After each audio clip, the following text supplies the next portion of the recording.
Nigeria solicits UN support in cushioning the effect of insecurity occasioned by Boko Haram insurgents.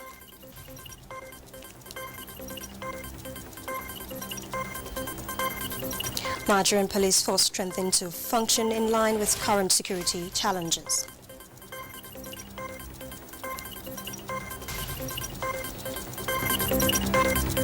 Boosting economic activities, federal government commences cargo delivery by train in Kaduna Inland Port. And now the news in details. President Muhammadu Buhari says the assistance of the United Nations and the international community will be invaluable in reversing the devastation visited on Nigeria by the Boko Haram insurgents. Receiving the visiting president of the 73rd session of the United Nations General Assembly, the president described the damage of infrastructure as horrendous, while the condition of the internally displaced persons pathetic. State House correspondent Adamu Sambo reports. Interactive session, President Muhammadu Buhari told the President of the United Nations General Assembly, Maria Fernanda Espinosa Garcias, that Nigeria has a record of at least 1 million children who neither know their parents nor where they come from. Across the Northeast in particular, he said, bridges have been blown up while schools, hospitals, churches, mosques, and other buildings were destroyed. President Buhari said such infrastructural facilities must be rehabilitated and every form of international help is welcome.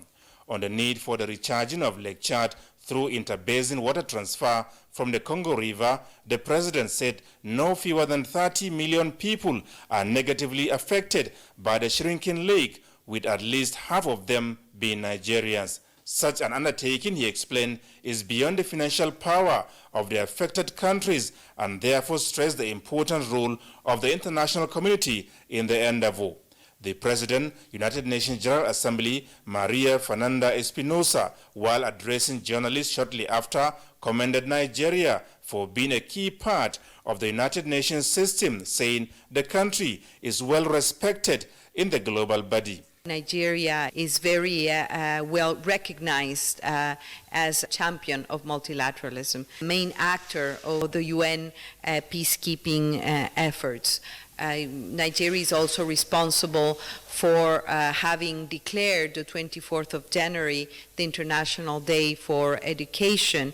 It has promoted the agenda of illicit financial flows and assets recovery in a very strong and vocal campaign to fight corruption, but at the same time to find the resources for the very ambitious implementation of 2030 agenda and the sustainable development goal. She also applauded President Muhammadu Buhari's leadership of ECOWAS and the Lake Chad Basin Commission to the heartening effects of the Lake Chad problem and other issues raised by the Nigerian leader. Lake Chad is one of the living examples of a multidimensional crisis. It is, on one hand, a painful example of what climate change does to the livelihoods of people.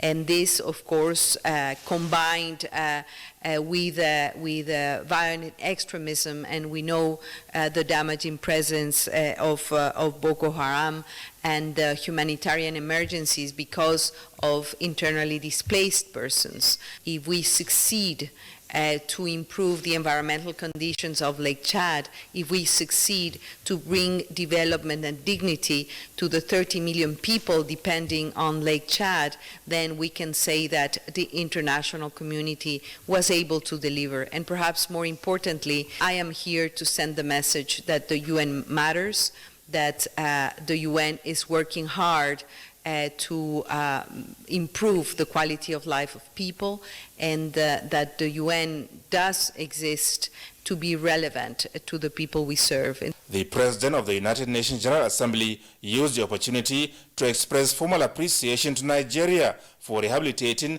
the UN building in Abuja, destroyed by Boko Haram insurgents during an attack in August 2011. From the State House, Adamu Sambo, NTA News. Meanwhile, Minister of Foreign Affairs Geoffrey Onyema has promised that Nigeria will continue to play a prominent role within the United Nations system as it addresses domestic challenges and partner other nations to resolve global issues.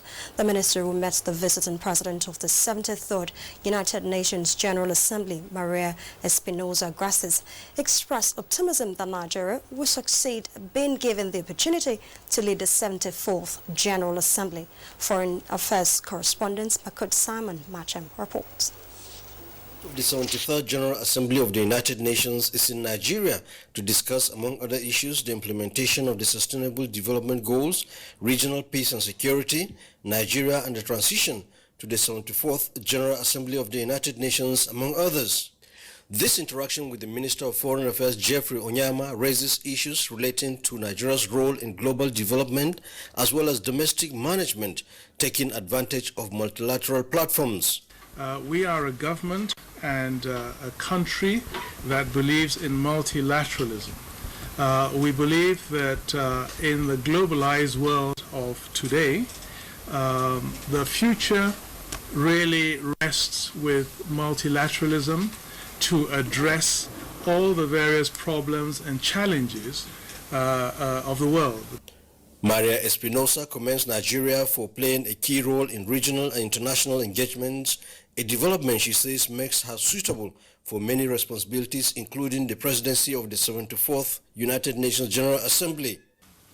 Nigeria is a very strong, reliable partner of our organization and our system. We are very much looking forward to working together with Nigeria to have a smooth handover and transition process for the incoming Nigerian presidency to the 74th session of the General Assembly. The two expressed confidence that challenges of insecurity, underdevelopment and migration will improve with more synergy between Nigeria and the United Nations. In Abuja, Makut Simon Macham, NTA News. And for other stories from other parts of the globe, Adamu Aldo also is our guide. Glad to have you join us on this segment of the news. Turkish President Recep Tayyip Erdogan says Istanbul's mayoral election was affected by organized crime and serious corruption. Mr. Erdogan, who was defending the decision to rerun the 31st March vote, would return a slim win for the opposition. Opposition candidate who has been stripped of his duties described the move as treacherous. The European Parliament also said the decision would end the credibility of democratic elections in Turkey. Moving on, the death toll from the tanker truck explosion near the international airport in Niger's capital Niamey has risen to 60. A report by authorities Tuesday indicates that the tally is likely to rise further as the prognosis is poor for several people who sustain severe burns.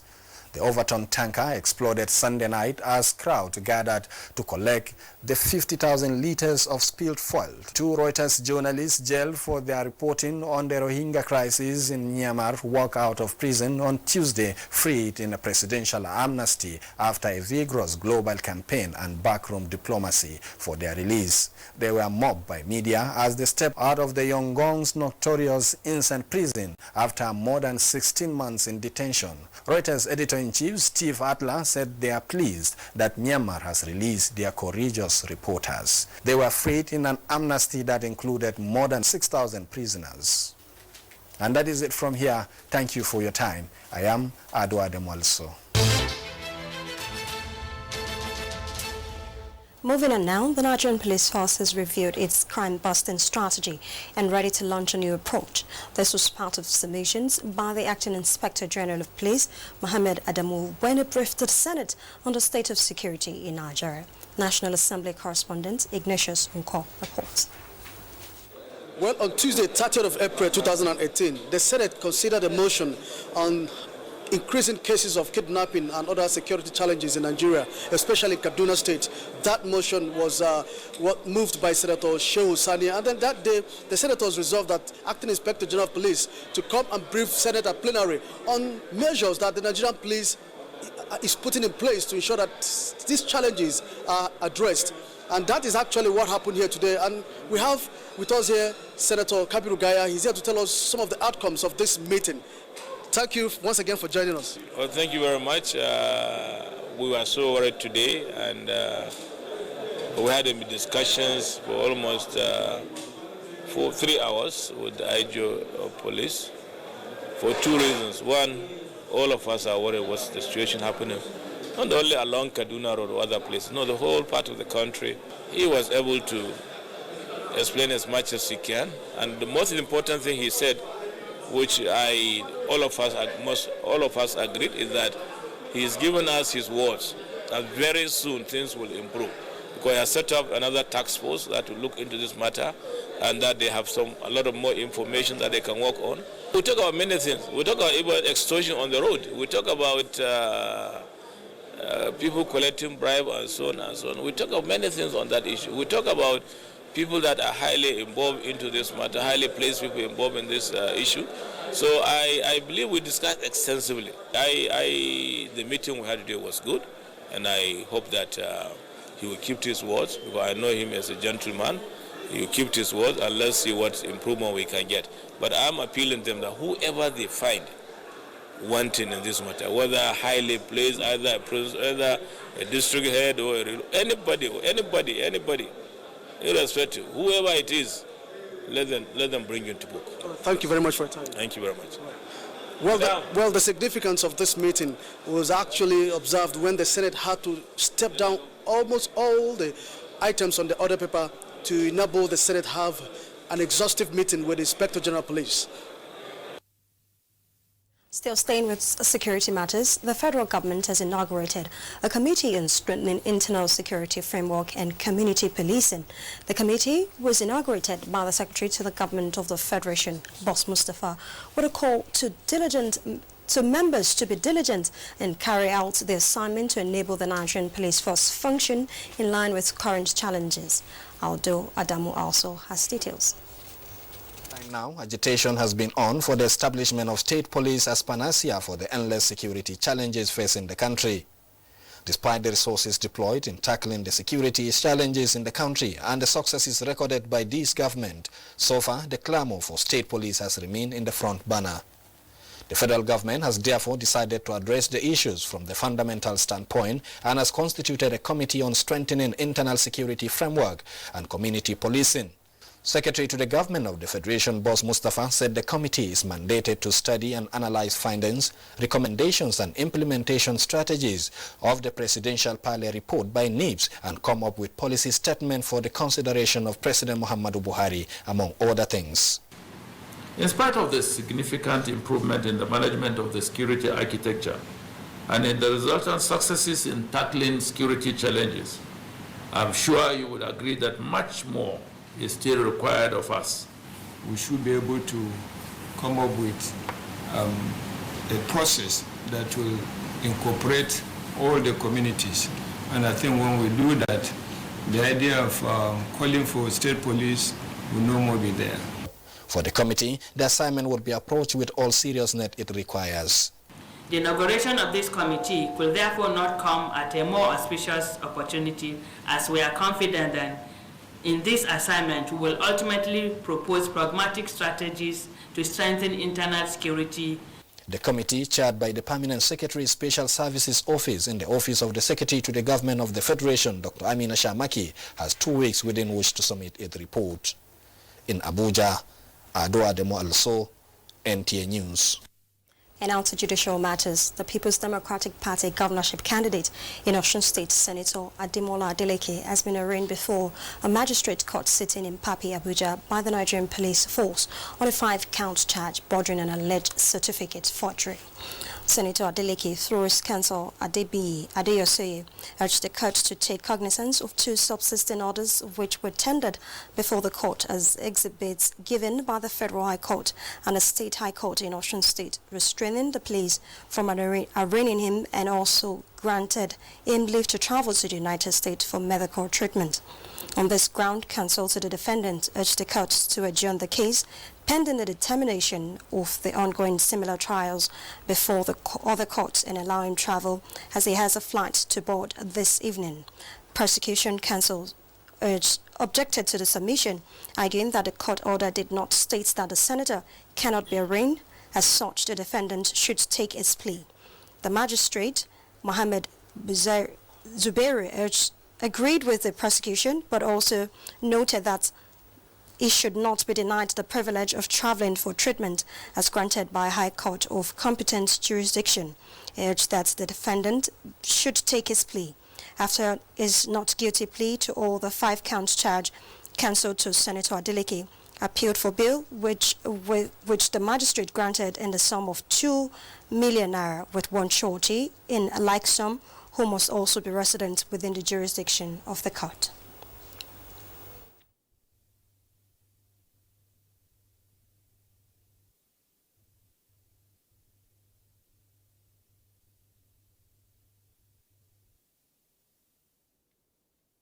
We'll now take a short break. News continues shortly.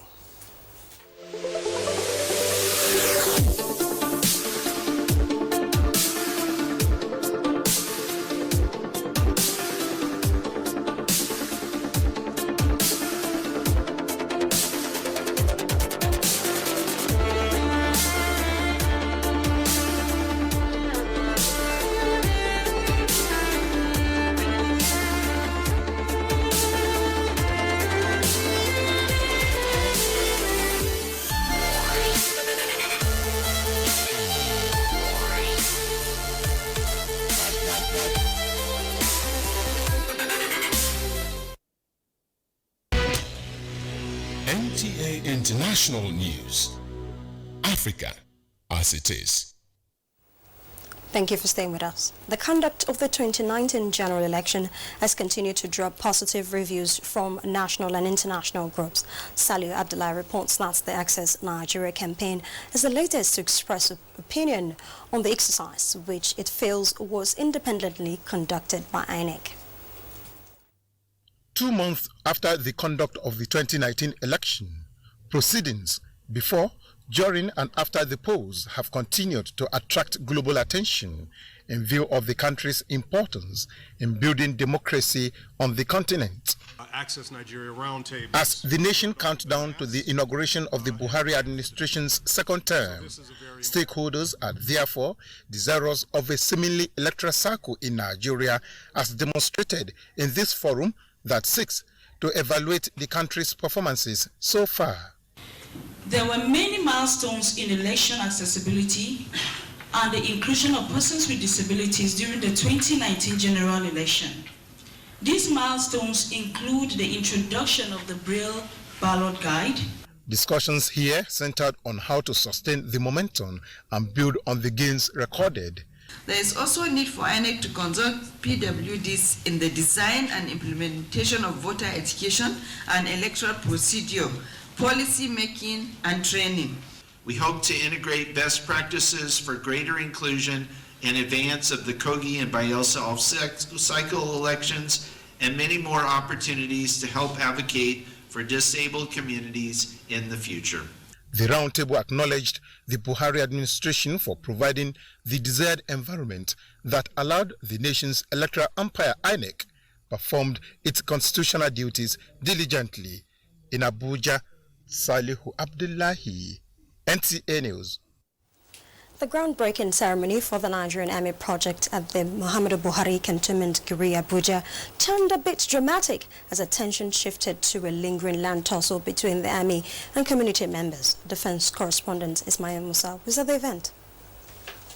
It was supposed to be an event that would launch additional welfare facilities for army personnel, but it turned out to be an avenue to explain and justify the siting of the projects, as the Chief of Army Staff, Lieutenant General Tuku Buratai, went down memory lane on how the land was acquired following protests by a group claiming ownership. This particular estate was officially granted to the Nigerian Army in 1979. We got the official allocation with the right of occupancy in 1997. In the year 2011, when all lands were revoked and all owners of land were directed to recertify, the Nigerian Army, we duly applied for the recertification. We have legally and timely recertified this particular land. With that over, the groundbreaking for the project that would provide office complex for the Army Aviation, Directorate of Legal Services, Women Corps, farms, and residential accommodation proceeded. The state of both office and residential accommodation in Nigerian Army barracks and cantonments nationwide indeed left much to be desired. This, among several other factors, took its toll on the state of welfare and well-being of our personnel, and indeed on their morale and fighting efficiency. Appeal to the civil authority to accord them support in the bid to secure the nation. From Giri in Abuja, Ismail Musa, NTA News. The federal government has commenced cargo delivery by train at Kaduna Inland Dry Port. The flag-off ceremony in Kakuri, Kaduna State. About 24 wagons are on ground for commercial activities. Oyinaya Kaluoka reports that the project will not only boost economic activities in the northern part of the country, but also serve as a key to Nigeria's economic diversification initiative. What does it take to move cargoes by truck from Lagos seaports down to the northern parts of the country?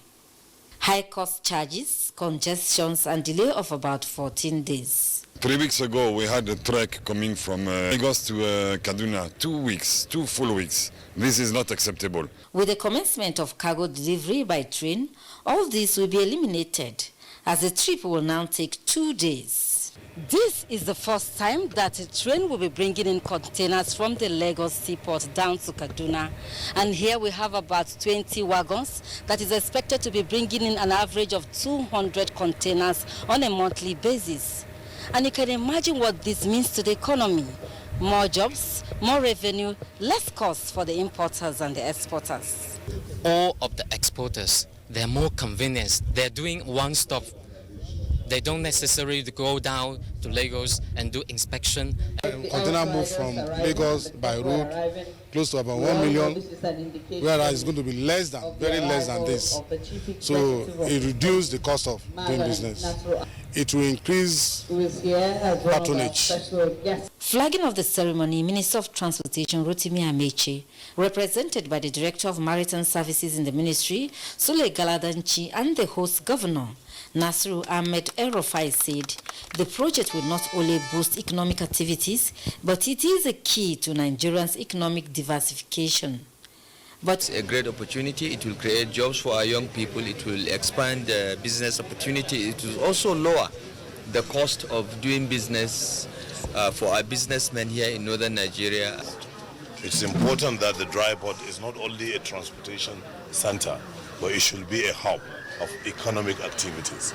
We are talking especially on that with the Commonwealth Enterprise and Investment Council, and very soon we'll have 1 or 2 factories established in the country. With 24 wagons, about 24 containers of 40-footers and 44 containers of 20-footers are expected to be moved into the Kaduna dry port weekly. Oyinaya Kaluoka, NTA News. Up next is Sport Update.